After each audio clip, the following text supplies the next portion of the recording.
The 5 movies that were ruined by just one bad scene.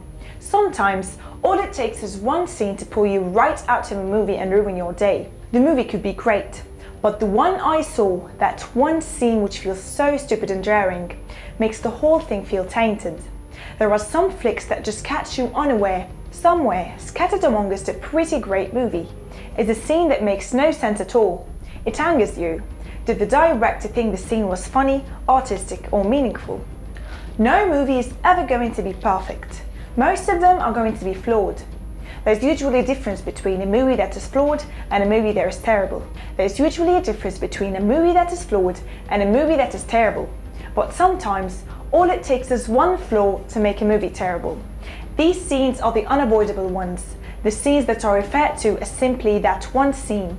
Maybe an upward eyebrow thrust or two. Here are the ones we found impossible to ignore. Here are the 5 movies that were ruined by one scene. Peter Parker dancing in Spider-Man 3. When Peter Parker goes all pale and emo in Spider-Man 3, you'd figure that he would want to stay inside or go shopping at Hot Topic, but not Peter Parker. When Peter goes full emo, he puts on his dancing shoes and goes to jazz clubs.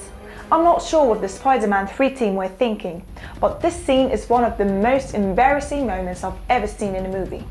Tobey Maguire is an awkward little duck at the best of times. When he's moving his hips and snapping his fingers, that awkwardness level shoots up to a place that only ducks can hear, and his hair.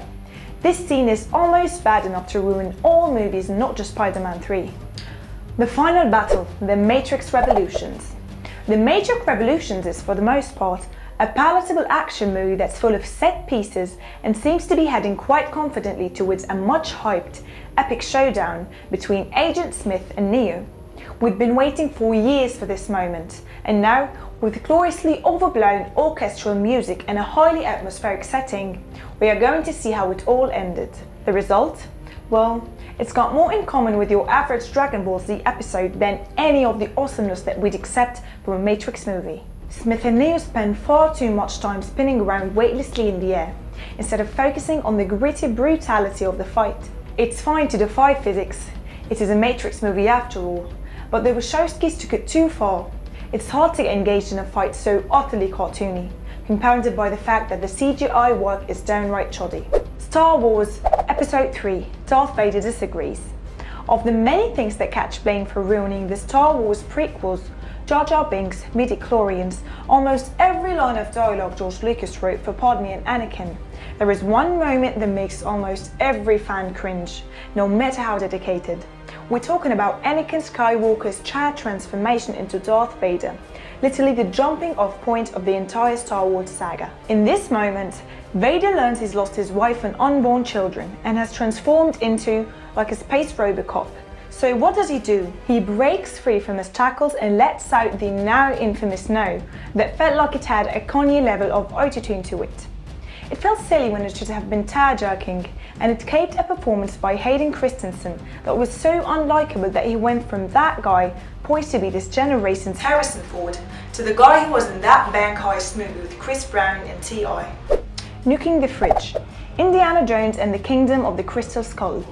One of the most infamous scenes in a major franchise movie, so politically awful is this scene from the 4th Indiana Jones movie that the offending act in which Indy climbs inside a lead-lined fridge in order to withstand a nuclear blast has supplanted the term jumping the shark as the new descriptor for movies that completely go past the line of credulity.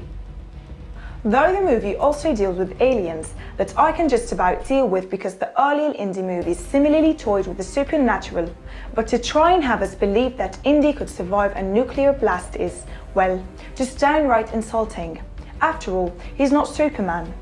The close-up shots of the words "lead lined" on the fridge really seals the deal.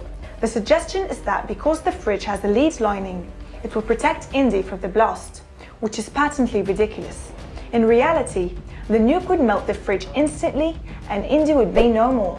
Dance, Harry Potter and the Deathly Hallows. It may be the most boring 6.5 hours in Harry Potter and the Deathly Hallows Part 1. Harry, Hermione and the little grouse Ron sit around in the woods trying their damnedest to get the audience to fall asleep. To make it happen more quickly, Harry and Hermione decide to have a dance in their luxury tent. The problem is that the dance is about the most uncomfortable scene ever filmed. It is just hard to keep your eyes on. Not only are they not even dancing to the rhythm, they're just kind of pushing each other like a fight in grade school. This was it for today.